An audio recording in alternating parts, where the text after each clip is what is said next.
Iglesia Palabra Viva y su pastor se complacen en presentar su programa Momentos de Reflexión desde Miami. Y ahora con ustedes, Momentos de Reflexión.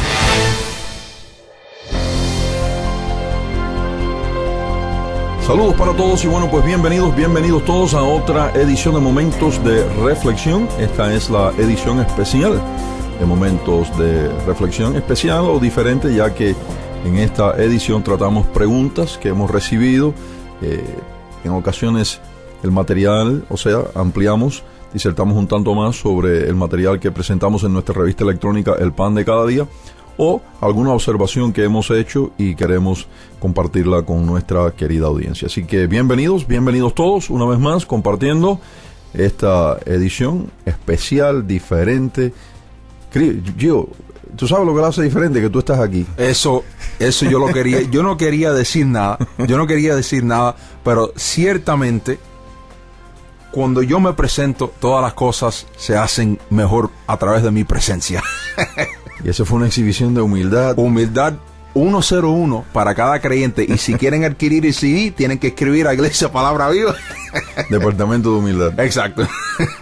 Qué bien, bueno, espero que los hermanos y amigos entiendan que es un momento leve, ¿no? Puede ser que alguna gente digan, yo quiero ese disco compacto. Vamos a tratar un tema que, a mi parecer, es bastante interesante, curioso. Pero antes de abrir el tema, les recordamos a los amigos y hermanos en la fe que se pueden comunicar con nosotros a través de las líneas telefónicas 305-461-9929, 305-461-9929, o nos pueden escribir a través de la correspondencia electrónica. A mí me pueden escribir a pastor@palabraviva.org, pastor@palabraviva.org. Y Gio, a mí me pueden escribir a humildad no, JIO@lwym.org, JIO@lwym.org. Yo creo que vamos a seguir tocando eso. El que se recuerde de todas esas letras tiene una memoria que Dios lo bendiga. Yo creo que probablemente digan, yo creo que él empleó todo el alfabeto para esa dirección del correo electrónico. Eso es como para que no te llegue carta alguna. Exacto. No me molesten con cartas. Bueno, el otro día escuchaba a un pastor, y no vamos a usar su nombre, pues no es importante, ni estamos tratando de destruir su reputación, sino más bien echarle un vistazo a un comentario que hizo acerca de un tema, a mi parecer, muy importante, y para mí personalmente muy interesante, ya que es un tema que disfruto estudiarlo y conversar de ello, tratarlo, ¿no? Estaba hablando de la resurrección de los muertos y también hablaba de el arrebatamiento de la iglesia. Dos puntos llamaron mi atención. Número uno, él regañó al pastorado diciendo que debemos tener una mejor costumbre, un exégesis más profundo, más detallado, porque esto de enseñar que en las resurrecciones o en la resurrección posiblemente se abran las tumbas no tiene base bíblica. Bueno, cuando escuché aquello, dije en mi mente, es cierto, para Dios resucitar a los muertos, Él no necesita abrir las tumbas. Sí. Yo entiendo que Dios no necesita abrir las tumbas para resucitar muertos, pero decir que no hay evidencia alguna que confirme que las tumbas se han abierto en un momento de resurrección, entonces allí sí comete un serio error. Además, Gio, si las tumbas no se abren, ¿cómo se corrobora que la gente ha resucitado? Sí, no tiene sentido. Así que en todo esto él menciona que él tiene una manera nueva, más fresca, más moderna de visitar el texto y extraerle información. Pero bueno, cuando hizo aquella pronunciación dije, bueno, parece que el hermano no ha leído lo que la Escritura dice acerca de las tumbas abrirse, ¿no? Porque, por ejemplo, en Mateo capítulo número 27, versículo número 51 en adelante dice, y he aquí el velo del templo se rasgó en dos, de arriba abajo, y la tierra tembló y las rocas se partieron. Y se abrieron los sepulcros, nótese verso 52, Mateo 27, 52. Y se abrieron los sepulcros, y muchos cuerpos de santos que habían dormido se levantaron y saliendo de los sepulcros, después de la resurrección de él, vinieron a la santa ciudad y aparecieron a muchos. La frase, muy interesante, después de la resurrección de él, muy importante esa frase porque habla acerca de, bueno, esta fue, como dice Pablo, las primicias de lo que vamos a ver eventualmente en el arrebatamiento de la iglesia de Jesucristo. Entonces, decir que no hay evidencia bíblica que confirme que en la resurrección los sepulcros podrían abrirse es equivocarse en gran manera. Y cuanto más cuando exhorta, regaña al pastorado a desarrollar una mejor exégesis, una mejor examinación del texto para no cometer error. Además, Gio, yo también encuentro que cuando Cristo resucitó, el sepulcro se abrió. Estaba Por abierto. supuesto, Mateo lo aclara y en otras partes lo vemos. Dos cosas. Yo no tengo problema con la crítica. Honestamente no tengo problema con la crítica. El año pasado comencé a ver que hay ciertas personas que ellos intentaron promulgar esta idea, dile no a la crítica. Se hizo muy famoso en los sitios web como Twitter y en Facebook y en otras partes. Dile no a la crítica. Y yo digo, ¿qué ideología más baja, más boba? Porque la crítica es parte de ese justo juicio que nosotros debemos de sobrellevar para proteger nuestra mente, nuestro corazón, nuestros espíritus de ideologías, dogmas, doctrinas que se levantan contra la palabra de Dios. Entonces, yo no tengo problema con la crítica. Hay algunos que dicen, dile no a la crítica. Yo le digo sí a la crítica. Aquí está mi... Entonces tú le dices no a los que dicen no a la crítica. Exacto. Yo le digo no a la gente que dice no a la crítica. Pero aquí está mi objeción. Cuando criticas algo, tienes que tener un porqué de criticarlo. ¿Por qué criticamos? Porque si hay algo errado, entonces tú criticas lo que está errado y entonces lo contradices con lo cierto. En este caso, esto no es lo que encontramos en este caso en particular. Pero eso es típico del predicador moderno que te dice, cree en esto porque te lo digo yo. Pero efectivamente, tú me habías dicho que él dice lo siguiente, yo tengo una manera diferente de ver las cosas. Sí. Ya el cristiano, la persona que estudia su palabra, cuando escucha esa frase, uno tiene que tener mucho cuidado, porque ya te está diciendo de antemano que este es su punto de vista y no necesariamente está fundamentado en la palabra de Dios. Entonces, vamos a examinar su crítica, eso es número uno. Número dos, cuando él dice que no hay prueba bíblica en toda la palabra de Dios, ¿qué sucede entonces con lo que acabamos de leer? No solamente eso, queremos aportar otros versículos bíblicos. Vamos a la palabra de Dios. Como dice la palabra de Dios, el testimonio de 2 o 3, que todas estas cosas consten por el testimonio de 2 o 3. Si visitamos 1 Corintios, capítulo número 15, versículo número 20 en adelante, dice Pablo lo siguiente: Mas ahora Cristo ha resucitado de los muertos, primicias de los que durmieron es hecho, porque por cuanto la muerte entró por un hombre, también por un hombre la resurrección de entre los muertos. Vemos entonces que como Jesucristo resucitó, igualmente muchos que habían creído en él resucitaron cuando él resucitó, como lo vemos en Mateo capítulo número 27. Hay prueba de que los sepulcros son removidos y que esas personas han resucitado. Y a tu punto, ¿cómo va a haber prueba de las personas resucitando si los sepulcros no se abren? Es simplemente una manifestación de Dios en su poder sobrenatural, entonces interviniendo en el curso natural de las cosas que nosotros sabemos que es bíblico.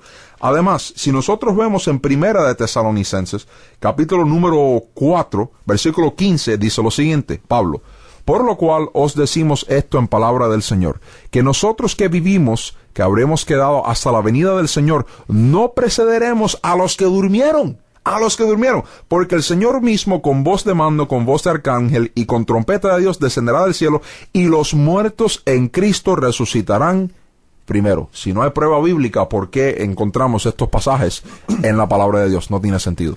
Claro está, dije y vuelvo a decir que yo entiendo que Dios no necesita abrir sepulcros para resucitar muertos. Sí, absolutamente. Pero decir que no hay evidencia bíblica que confirme que podrían abrirse todos los sepulcros en el día de la resurrección, cuando Cristo venga por su iglesia, entonces es padecer de aquello que criticó cuando dijo los pastores necesitan una examinación más profunda, un exégesis más desarrollado del texto bíblico. Además, luego él se acerca a Primera de Tesalonicenses, Gio, donde tú has leído, capítulo número 4, versículo número 13 en adelante, donde dice: tampoco queremos, hermanos, que ignoréis acerca de los que duermen, para que no os entristezcáis como los otros que no tienen esperanza. Porque si creemos que Jesús murió y resucitó, así también traerá Dios con Jesús a los que durmieron en él. Él usa las palabras así también para decir, y esta parte ya es un poco más dañina, más peligrosa. Sí. Él usa estas palabras así también para comunicar, expresar una idea que él dice que es suya, que es diferente. Esto es que en realidad los que ya pasaron a estar con el Señor, o sea, los cristianos muertos, no pasan por resurrección, sino que ya regresan con Cristo, con cuerpo glorificado. Y todo esto lo basa, por supuesto, con estas palabras, así también. O sea que Pablo habla de la muerte y la resurrección de Jesucristo, y este pastor, este ministro, dice, así también, en vez de dar a entender que el cristiano muere y resucita así como el Señor murió y resucitó, dice no, que esto quiere decir que ya el Señor los trae glorificados. Pero tú decías algo bien cierto, simplemente leyendo lo que resta de esta enseñanza paulina, dice, por lo cual os decimos esto en palabra del Señor, que nosotros que vivimos, que habremos quedado hasta la venida del Señor, no precederemos a los que durmieron, porque el Señor mismo, con voz de mando y con voz de arcángel y con trompeta de Dios, descenderá del cielo, y los muertos en Cristo resucitarán primero.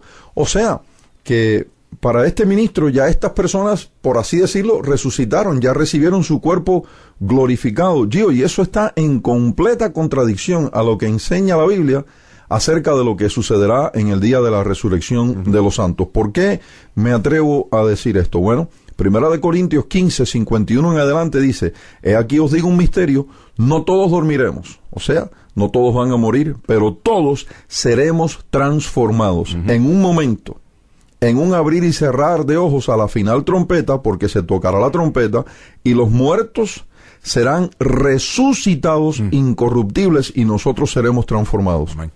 Así que, primero, se tiene que llevar a cabo la resurrección. Dios, si no regresas a los que durmieron en Cristo, a sus cuerpos, y luego glorificas a aquellos cuerpos, o sea, los transformas, ¿no hubo resurrección? Exacto. Esto me recuerda mucho de lo que se ha empleado anteriormente con ciertos pasajes bíblicos, que puede dar una de dos opciones, evidencia de una de dos opciones. El predicador o el que estudia la Biblia busca un pasaje, lo decontextualiza, en vez de leer el contexto completo, y forma una doctrina nueva. Por ejemplo, como se ha hecho anteriormente con los 10 mandamientos. Muchas personas que creen en las maldiciones generacionales, especialmente para con el cristiano, que nosotros sabemos que no es cierto, Gálatas 3:13 en adelante, promueve la idea y nos da la idea, nosotros entendemos que no hay maldición para aquel que está en Cristo Jesús, porque Cristo llevó nuestra maldición en la cruz del Calvario. Así es. Pero, por ejemplo, para predicar que sí hay tal cosa como maldición para el creyente, regresan a Éxodo 20, donde se entregan los 10 mandamientos. Y dice ahí, mira lo que dice el pasaje, que Dios visita la maldición hasta la segunda, tercera, cuarta generación. La maldad de los padres sobre los hijos. Sobre los hijos. Pero entonces se olvidan leer la parte final de ese versículo bíblico que dice, de aquellos que me aborrecen.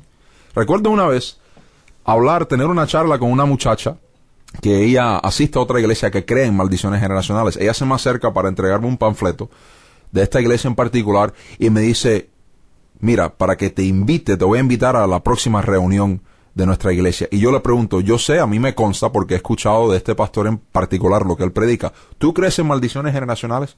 Y me dice, absolutamente que sí. Y le digo, enséñame la prueba bíblica que dicta que el cristiano puede ser poseído, maldito. No sabía dónde ir. Y le digo, obviamente, eres una persona que te has entregado, eres víctima porque tú misma te has entregado a lo que dice el pastorado en vez de examinar lo que dice la palabra de Dios. Esto es lo mismo. El pastor, en particular, ha hecho lo mismo. Tomó una porción de un versículo sin mirar el contexto, lo decontextualizó y fomentó una ideología, una doctrina nueva. Interesantemente, lo que estabas leyendo tú, versículo 53 de 1 Corintios 15, porque es necesario que esto corruptible se vista de incorrupción y esto mortal se vista de inmortalidad. Si uno lee el contexto de 1 Corintios 15, donde Pablo expande acerca de la resurrección, él mismo habla, por ejemplo, en el versículo 40, que hay cuerpos celestiales, cuerpos terrenales, pero uno es la gloria de los celestiales y la otra de los terrenales, y es necesario, a través de la glorificación, entonces, entrar en el reino de los cielos con el cuerpo incorruptible. ¿Cómo es posible entonces si ahora automáticamente descontamos, decimos, no, aquellos que murieron en Cristo van a regresar con Cristo ya glorificados, sin este proceso que la Biblia habla acerca de transformación? No tiene sentido. Claro, el Señor los tiene que, para que el texto se cumpla, los tiene que regresar a sus cuerpos y luego transformar esos cuerpos, porque es necesario, palabras de Pablo, no mía, que esto corruptible se vista de incorrupción y esto mortal se vista de inmortalidad. Luego, este predicador, para fortalecer su punto, para añadirle peso a su argumento, dijo, ustedes saben que se ha enseñado que cuando llegue el momento del arrebatamiento de la iglesia, la gente va a dejar atrás su vestimenta, sus ropas, ¿no? Uh-huh. Pero yo no, yo veo esto de otra manera, no solo van a dejar atrás su ropa, sino su cuerpo. O sea, Gio, escucha bien, ya entonces lo que él está predicando, lo que está enseñando no es la transformación del cuerpo, la glorificación del cuerpo, que es lo que indica la Biblia que sucederá en el día del arrebatamiento de la iglesia. Ya lo que él está describiendo es una matanza. Exacto. O sea que cuando la gente vea aquello, no se dirá o no se preguntará ¿por qué falta tanta gente? Que Exacto. Es lo que típicamente se ha enseñado acerca del momento del arrebatamiento de la iglesia, sino que dirán, ¿y esta matanza a qué se debe? Porque no solo van a dejar su ropa, sino van a dejar atrás su cuerpo. Así que ¿te das cuenta, Gio, que sin querer o queriendo, yo no sé, eliminó la resurrección? Ahora, mi pregunta es la siguiente. Yo sé que va a sonar un poco cómico, pero es que uno tiene que analizar lo que las personas dicen. Yo no sé si las personas que nos escuchan han visto la película Men in Black, a donde hay agentes secretos del gobierno federal que ellos se dedican a tratar de mantener la paz con extraterrestres que asisten al planeta Tierra. En una escena en particular, hay un extraterrestre que toma a un ser humano y le come todo por dentro y le deja solamente la piel. Y entonces el extraterrestre se mete en la piel y él actúa como el ser humano, como para desenvolverse y que nadie lo vea que es un extraterrestre entre nosotros. En esencia, lo que está diciendo este pastor es que cuando esto suceda, vamos a dejar atrás la piel y las personas van a decir, oye, ¿qué ha sucedido aquí? ¿Por qué hay tantas pieles de seres humanos que están ahí en la calle? Es algo que cuando uno lo examina uno dice, oye, pero esto es, no cabe con el esquema bíblico. Es que lo que describió fue una matanza. Sí. Habló de personas en aviones y así sucesivamente en otras partes a lo largo y ancho del mundo, ¿no? Que dejan atrás su cuerpo. Pero si tú dejas atrás tu cuerpo, si tu cuerpo no pasa por transformación, si no es glorificado, entonces en realidad no ha habido glorificación. Sí, y no ha habido resurrección. Exacto, no ha habido resurrección, no me cabe en la mente. Entonces, mira, yo lo digo de esta manera, y creo que es cierto entre muchas personas, muchos que se desenvuelven en ministerios en esta generación. Quieren decir algo nuevo, quieren decir algo polémico, quieren decir algo controversial para acarrear algún tipo de fama, algún tipo de atención a su persona. Y aun si esto quiere decir en muchas veces levantarse contra la sana doctrina que nosotros encontramos en la palabra de Dios, por supuesto, aún lo dicen. Sí, lo hacen. Lo hacen al propósito. Entonces, digo yo, y este es el consejo más práctico que yo podría dar, y me imagino que eres del mismo sentir. Regresemos a las Escrituras para ver lo que dice la palabra de Dios acerca de estas cosas. No solamente eso. Cuando el que está promulgando estas ideas emplee las palabras, por ejemplo, como este es mi parecer en el asunto, uno tiene que tener el oído bien afilado, bien atento para lo que viene próximamente, porque puede ser que se empleen ciertas artimañas para decontextualizar lo que dice la palabra de Dios y enseñar una doctrina nueva que la palabra de Dios no enseña, y es algo que el hombre ha inventado. Interesantemente, Pablo le advirtió al joven Timoteo, al joven predicador, que en los últimos tiempos habrían muchos maestros que se amontonarían de acuerdo a sus propias concupiscencias y aún negarían al Señor que los rescató, negarían las doctrinas de la resurrección, aún en qué comer, aún en el casamiento. Esto lo estamos viendo hoy que se está cumpliendo. Lo más simple, lo más elemental que puede hacer el creyente es regresar a la palabra de Dios para ver lo que la misma dice y examinar absolutamente todo lo que dicen estas personas.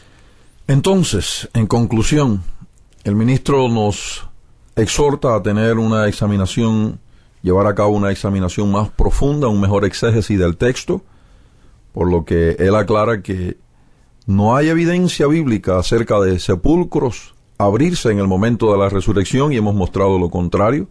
Allá en el libro de Mateo dimos evidencia de cómo los sepulcros ciertamente se abrieron, y luego estas personas que resucitaron después de la resurrección de Cristo visitaron a seres queridos, amistades, etcétera.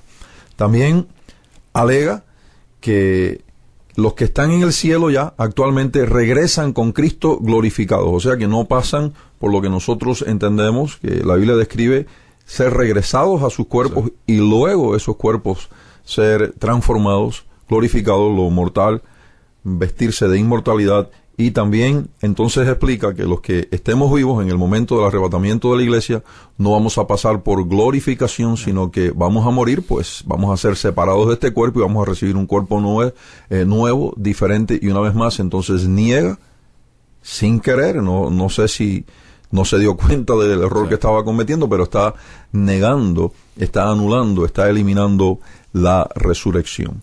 Si desean tratar más este tema con nosotros o tienen preguntas, pueden dirigir sus preguntas a mi persona, personalmente escribiendo a pastor@palabraviva.org, pastor@palabraviva.org, y si quieren contactarse contigo, Gio, Gio, J-I-O, @lwym.org. También, por supuesto, pueden usar las líneas telefónicas para comunicarse con nosotros, 305-461-9929, 305-461-9929. Parecería que estas cosas son insignificantes, que no meritan corrección, pero recordamos las palabras del apóstol Pablo, que un poco de levadura leuda toda la masa. Si seguimos dejando espacio para que el error haga como le parece, en un momento dado no reconoceremos las Escrituras. Sí, cierto. Una vez más, es tan elemental, tan simple. Algunos dicen, no puede ser tan simple. Sí, es tan simple como regresar a las Escrituras y ver lo que la misma dice por sí misma.